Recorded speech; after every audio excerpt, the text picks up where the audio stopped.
Hello friends, आज मैं आपके साथ लाइफ प्रोसेस का पार्ट 6 डिस्कस करूंगी। इसमें हम रेस्पिरेशन को आगे कंटिन्यूशन में करेंगे। तो शुरू करते हैं। जैसे कि मैं आपको बता चुकी हूं कि रेस्पिरेशन क्या होता है। रेस्पिरेशन का मतलब है कि जो आपका खाना है उसमें से एनर्जी को निकालना, उसी प्रोसेस को बोलते हैं रेस्पिरेशन।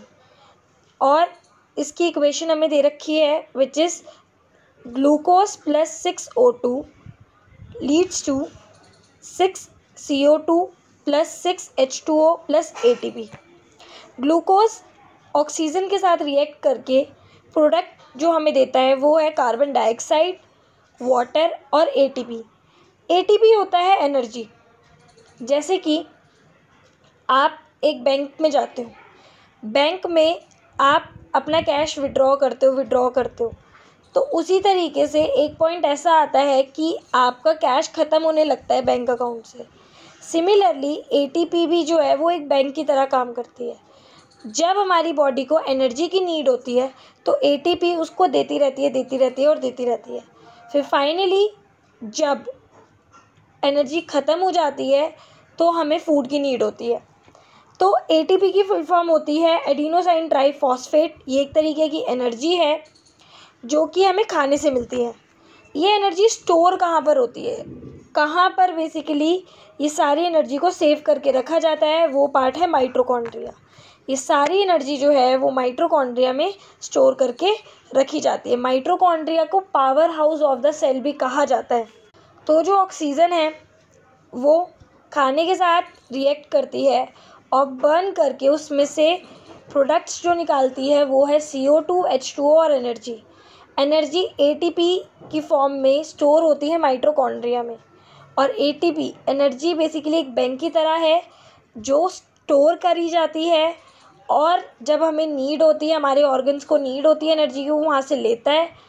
इन केस एनर्जी ख़त्म हो जाए तो हमें फूड खाने की ज़रूरत होती है। तो आपने देखा होगा समटाइम्स हम फास्ट रखते हैं और हम भूखे रह लेते हैं। वो इसलिए रह लेते हैं बिकॉज हमारे बॉडी में इतनी एनर्जी है कि हम यूज़ कर सकते हैं। लेकिन अगर वो पीरियड काफ़ी ज़्यादा लंबे समय तक हो जाए, जैसे कि गांधी जी अनशन पे बैठ जाते थे और 63 डेज़ तक वो खाना नहीं खाते थे, तो बॉडी वीक हो जाती थी बहुत ज़्यादा। तो सिमिलरली खाने की हमें नीड होती है और खाना स्टोर्ड भी करा जाता है कि इन केस अगर हमें खाना नहीं मिला तो हमारी जो फंक्शंस हैं बॉडी के, उन्हें एनर्जी मिलती रहे। और वो एनर्जी किस फॉर्म में स्टोर करी जाती है? वो स्टोर करी जाती है ATP की फॉर्म में। आगे मूव करते हैं। आगे बेसिकली कह रहे हैं break down of glucose by various pathways. Glucose कैसे कैसे टूटता है? तो ग्लूकोज जो है उसके अंदर 6 कार्बन मॉलिक्यूल्स होते हैं, वो टूटता है पायरोवेट में।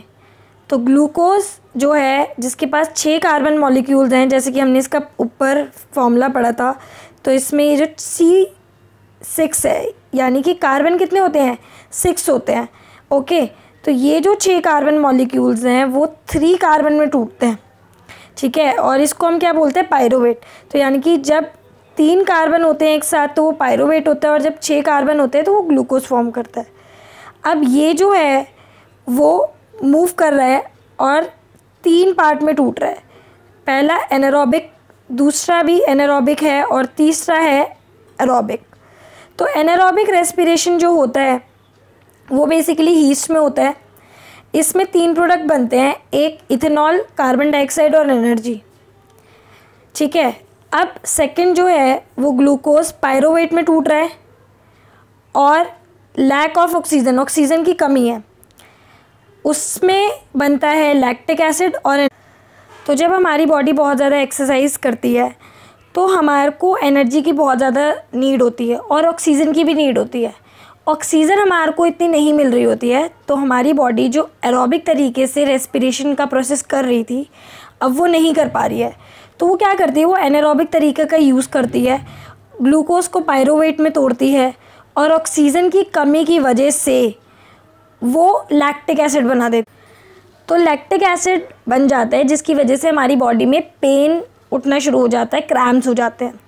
सो बेसिकली इसमें ये बता रखा है कि जब हम एक्सरसाइज करते हैं हमारी बॉडी को ऑक्सीजन की नीड होती है, और जब उसे ऑक्सीजन नहीं मिल पाती है तो वो एनारोबिक तरीके से ऑक्सीजन और एनर्जी का यूज़ करता है। जब एनर्जी बनाता है वो ग्लूकोज से तो लैक्टिक एसिड बन जाता है और जिसकी वजह से फिर हमारी बॉडी में दर्द उठता है। अब तीसरा तरीका है जिसमें ग्लूकोज कन्वर्ट हो रहा है पायरोवेट्स में, और ये प्रेजेंस ऑफ ऑक्सीजन जब मौजूद है उसमें एनर्जी बनती है। और ये मैं आपको बता चुकी हूँ कि 3 चीज़ें जो बनती हैं प्रोडक्ट की फॉर्म में वो होती है कार्बन डाइऑक्साइड, वाटर और एनर्जी। अब जानने वाली बात ये है कि जो इसमें एनर्जी बनती है और इसमें एनर्जी बनती है वो 2 ATP बनते हैं। Is it clear? Only 2 ATP की फॉर्म ही बना पाती है एनर्जी, वाइल जो इसमें एनर्जी बनती है ना, इसमें 38 ATP एडिनोसाइन ट्राइफॉस्फेट फॉर्म होते हैं। सो एरोबिक रेस्पिरेशन ज़्यादा एनर्जी बनाता है as compare to anaerobic respiration के। तो अब हम पढ़ेंगे ह्यूमन रेस्पिरेटरी सिस्टम के बारे में। इसमें हम देखेंगे कि किस तरीके से पूरा प्रोसेस होता है। ये हमारी नेज़ल पैसेज है, यहाँ से एयर होते हुए ट्रैकिया से होते हुए लंग्स में जाती है। तो हम एक बार इसका पाथवे देख लेते हैं। सबसे पहले एयर जो है वो नॉस्ट्रल में एंटर करती है। नॉस्ट्रल में क्या होते हैं, हेयर्स होते हैं, ठीक है, जो कि बेसिकली डर्ट और डस्ट को रोक लेते हैं, वो हमारी बॉडी के अंदर ना जाए डर्ट और डस्ट, तो वो वहीं पे ही हेयर की वजह से, जो नाक में हेयर होते हैं उनकी वजह से वो वहीं रुक जाता है।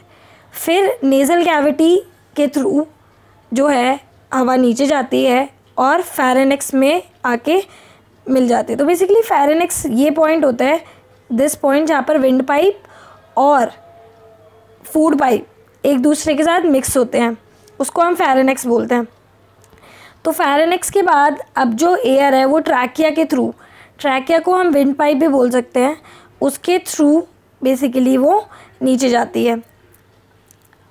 और ट्रैकिया जो है वो प्रोटेक्ट करता है कि एयर जो है, एयर की वजह से जो पाथवे है वो कोलैप्स ना हो जाए। तो वो इस तरीके से रिंग लाइक होते हैं, this like this this this this, ठीक है, ये जो आपको दिख रहे हैं इस तरीके से होते हैं। ट्रैकिया फिर दोनों लंग्स के साथ खुल जाता है इस तरीके से और दोनों लंग्स के साथ कनेक्ट होता है और उसी को बोला जाता है ब्रोंची। ब्रोंचीज़ जो हैं वो फर्दर छोटी छोटी ब्रोंचियलीज़ में कन्वर्ट होती हैं और जो ये हैं वो कनेक्ट होती हैं एल्वोलीज़। एल्वोलीज़ जो है वो एक तरीके का सैक लाइक स्ट्रक्चर है, ठीक है, एक बैलून लाइक स्ट्रक्चर है। जब हवा अंदर आएगी ये बड़ा हो जाता है और जब हवा बाहर निकलते तो ये सिकुड़ जाता है। तो बेसिकली कॉन्ट्रैक्शन और एक्सपेंशन इसके अंदर होता रहता है। एल्वोलीज़ जो हैं वो कनेक्ट होती हैं छोटी छोटी कैपिलरीज़ के साथ। कैपिलरीज़ क्या होती हैं, नसें होती हैं जो सबसे पतली नसें होती हैं, और ये जो एल्वोलीज़ हैं उस छोटी छोटी नसों के साथ कनेक्ट होती हैं और उसके अंदर एक्सचेंज ऑफ गैसेस चलता रहता है।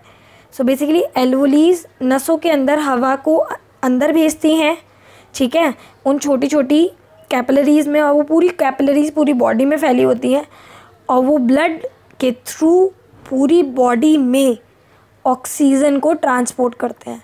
तो सबसे मेन फंक्शन एल्वोली का है, वो नसों के साथ कांटेक्ट में होती हैं। और कौन सी नसें होती हैं, कैपिलरीज़, जो पतली पतली नसें होती हैं, और उसके अंदर वो हवा को भेजती हैं और वो नसें पूरी बॉडी में सर्कुलेट करती हैं ऑक्सीजन को।